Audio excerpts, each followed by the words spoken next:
आप देख रहे हैं पल पल न्यूज और मैं हूं आपके साथ नदीम अकरम। ज्ञानव्यापी मस्जिद को लेकर के इलाहाबाद हाई कोर्ट में फैसला चल रहा है, सुप्रीम कोर्ट में फैसला चल रहा है और लोगों का एक ही सवाल है कि आपने जिस तरह से बाबरी मस्जिद की हर एक बारीकी से बारीकी खबर हम तक पहुंचाई थी, वही बारीकी हम तक पहुंचाई जाए कि आखिरकार कोर्ट में किस तरीके की दलीलें चल रही हैं। और हमारे कुछ जो एडवोकेट दोस्त हैं वो सुप्रीम कोर्ट के अंदर भी दाखिल हुए और इलाहाबाद हाई कोर्ट के अंदर भी उस जुडिशरी सिस्टम को पूरी तरीके से सुनते हुए दिखाई दिए। जहां कल सुप्रीम कोर्ट में भारी बवाल देखने को मिला और दलीलें देखने को मिली जो कि हिंदू पक्षकार की तरफ से दी जा रही थी। और जब हिंदू पक्षकार के वकील अपनी दलीलें रख रहे थे तो सबूतों के साथ मुस्लिम पक्षकार उनका काउंटर करते हुए दिखाई दिए। जहां एक हास्यास्पद वाकया सुप्रीम कोर्ट में यह हुआ कि हिंदू पक्षकार की महिला वकील जो हैं वो अड़ गई और कहने लगी कि मस्जिद जो है वो खाली कर देनी चाहिए और मस्जिद की जगह मुस्लिम पक्षकारों को, हिंदू पक्षकारों को दान में दे देनी चाहिए। तो मुस्लिम पक्षकार ने काउंटर करते हुए कहा कि ये फव्वारा है, आप शिवलिंग कैसे कह सकती हैं। तो कहा जाता है मुस्लिम पक्षकारों की तरफ से कि साहब इतने साल जो है हम लोगों ने मस्जिद की देखभाल की और मस्जिद की कंस्ट्रक्शन का पूरा काम हम लोगों के जिम्मे था, और इतने साल जो धरोहर है मस्जिद को अगर अचानक से एक अफवाह के नाम पर वजू खाने को सील कर दिया जाएगा तो कैसे बात बनेगी। तो हिंदू पक्षकारों ने दलील देते हुए कहा कि हम 1000 साल से अपने बाबा को ढूंढ रहे थे और बाबा जो हैं वो मस्जिद के अंदर मिले हैं, हम भी पूजा के लिए 1000 साल से तड़प रहे हैं। तो वहां जज ने साफ तौर पर कहा कि मैडम 1000 साल पहले आप पैदा भी नहीं हुई होंगी, आपकी महज उम्र इतनी है और उम्र जब इतनी है तो इतने सालों से तमाम जगह मंदिर है, वहां आप पूजा अर्चना कर रही होंगी। तो बोली कि नहीं, हमें उसी जगह पर अब पूजा करने की इजाजत चाहिए जहां शिवलिंग मिला है। तो दोनों पक्षकारों को सुनने के बाद सुप्रीम कोर्ट ने फैसला लिया कि इसकी जो सुनवाई इलाहाबाद हाई कोर्ट में चल रही है, निचली अदालत इसकी सुनवाई करे और जब निचली अदालत इस मसले को सुलझा पाएगी या नहीं सुलझा पाएगी तब हम सुप्रीम कोर्ट में इसकी सुनवाई करेंगे। कुछ ऐसे वाद और विवाद सुप्रीम कोर्ट के अंदर देखने को मिले और इलाहाबाद हाई कोर्ट और सुप्रीम कोर्ट में क्या हुआ, एक बार इस पूरी दलीलों पर नजर डाल लेते हैं। आपको बता दें कि इलाहाबाद हाई कोर्ट में ज्ञानव्यापी मसले पर सुनवाई को टाल दिया गया है। अब इस मामले पर कोर्ट की गर्मियों की छुट्टी के बाद 6 जुलाई को सुनवाई होगी। हाई कोर्ट को यह तय करना है कि 31 साल पहले 1991 में दाखिल वाद की सुनवाई हो सकती है या नहीं। इस मामले में 16 मई को पिछली सुनवाई हुई थी। पिछली सुनवाई पर हिंदू पक्ष की बहस पूरी नहीं हो सकी थी। इसके पूरे होने के बाद मुस्लिम पक्षकार अपनी दलीलें पेश करेंगे। ज्ञानव्यापी में जुम्मे की नमाज के लिए भीड़ उमड़ी। पहले वहां 30 लोगों को नमाज पढ़ने की जानकारी थी, लेकिन अब कहा जा रहा है कि मस्जिद में 700 नमाजी पहुंच सकते हैं। इसके बाद मस्जिद के गेट को बंद कर दिया गया था। इसके साथ ही वजू खाना सील होने की वजह से नमाजियों से कहा गया कि घर से वजू करके आए। भीड़ होने पर लोगों ने दूसरी मस्जिदों में जाने को कहा गया, जिसकी अपीलें हुई। इलाहाबाद हाई कोर्ट ने आज कल सुनवाई के दौरान यह साफ शब्दों में कह दिया कि अब गर्मियों की छुट्टी के बाद हम इस फैसले को सुनेंगे। महज 2 मिनट में अपनी जजमेंट सुना दी। और इसके बाद सुप्रीम कोर्ट में क्या कुछ हुआ आपको बता दें कि सुप्रीम कोर्ट ने इलाहाबाद हाई कोर्ट को यह पूरा मामला ट्रांसफर कर दिया है। वाराणसी के ज्ञानव्यापी मस्जिद मामले पर सुप्रीम कोर्ट में कल बहस हुई। ज्ञानव्यापी मस्जिद केस जिला जज को ट्रांसफर कर दिया गया।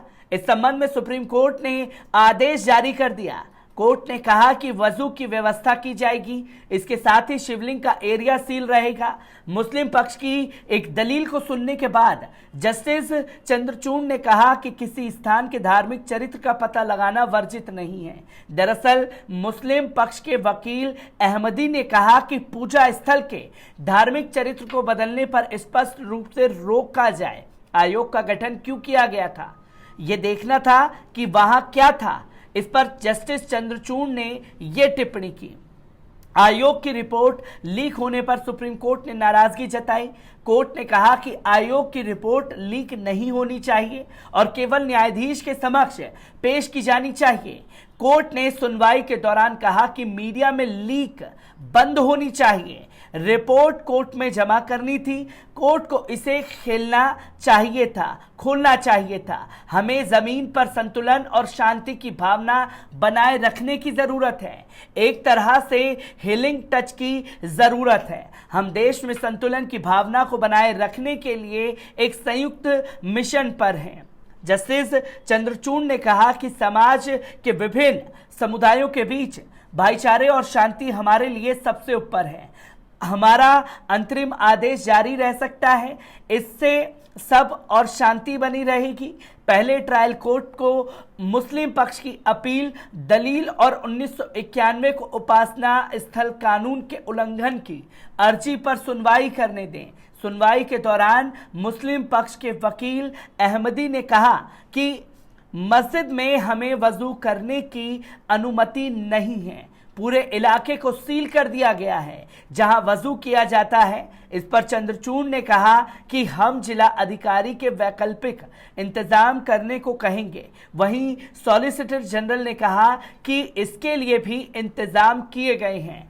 सुप्रीम कोर्ट ने कहा कि हम ट्रायल कोर्ट को चलने से नहीं रोक सकते, शांति बनाए रखने के लिए संविधान में एक ढांचा बनाया गया है। जस्टिस चंद्रचूड़ ने कहा कि निचली अदालत को निर्देश देने के बजाय हमें संतुलन बनाना चाहिए। वहीं अहमदी को उपासना स्थल करना कानून पर चर्चा शुरू की तो जस्टिस चंद्रचूड़ ने कहा कि आपका दूसरा नजरिया है, हम आदेश 7 के नियम 11 की बात पर चर्चा कर रहे हैं। हिंदू पक्षकार की ओर से सीनियर वकील वेदमान ने कहा कि हम न्यायाधीश के विवेक पर किसी तरह का दबाव या अंकुश नहीं चाहते। सुनवाई के दौरान पहले क्या होना चाहिए ये जिला के जज विवेक पर छोड़ देना चाहिए। उधर अहमदी ने कहा कि वाराणसी कोर्ट के ऑर्डर के आधार पर 5 और मस्जिदों के लिए ये सब इस्तेमाल किया जा रहा है। अगर आज इसे अनुमति दी जाती है तो कल कोई इसी तरह से किसी और मस्जिद के नीचे मंदिर होने का नैरेटिव सेट कर देगा। इससे देश भर में सांप्रदायिक सौहार्द बिगड़ेगा। लेकिन अदालती आदेश के बाद पिछले 500 साल से चली आ रही यथास्थिति को बदल दिया गया है। मस्जिद कमेटी के वकील हुजैफा अहमदी ने दलील दी कि हमारी एसएलपी आयोग की नियुक्त के खिलाफ है। इस तरह की शरारत को रोकने के लिए 1991 का अधिनियम बनाया गया था। कहानी बनाने के लिए आयोग की रिपोर्ट को चुनिंदा रूप से लीक किया गया। अहमदी ने कहा कि मामले को अगर निचली अदालत को भेजा जाता है तो ज्ञान व्यापी मस्जिद यथास्थिति को बनाए रखा जाए। अव्वल तो सर्वे के लिए कमीशन बनाया जाना है, असंवैधानिक है। यही नहीं, रिपोर्ट को लीक किया जा रहा है। हमें मौका दिया जाए कि एक नैरेटिव सेट किया जा रहा है। ये मामला इतना आसान नहीं है कि परिसर में यथास्थिति तो बीते 500 सालों से है। मेरी मांग है कि यदि मामला वाराणसी कोर्ट जाता है तो वही यथास्थिति बनी रहेगी। सुनवाई के दौरान मुस्लिम पक्षकार के वकील अहमदी ने कहा कि मस्जिद में हमें वजू करने की अनुमति नहीं है, पूरे इलाके को सील कर दिया गया है। तो जो दलीलें मुस्लिम पक्षकार की तरफ से रखी गई, हिंदू पक्षकार की तरफ से रखी गई और जज ने किस तरीके से दोनों पक्षकारों को सुनने के बाद अपनी दलीलें दी हैं, उसे भी बारीकी से आपके सामने रखा है। और क्या कुछ कोर्ट के जरिए ज्ञानव्यापी मस्जिद को लेकर के फैसला आएगा, हर एक फैसले को आप लोगों के साथ साझा करता रहूंगा। दीजिए इजाजत, शुक्रिया।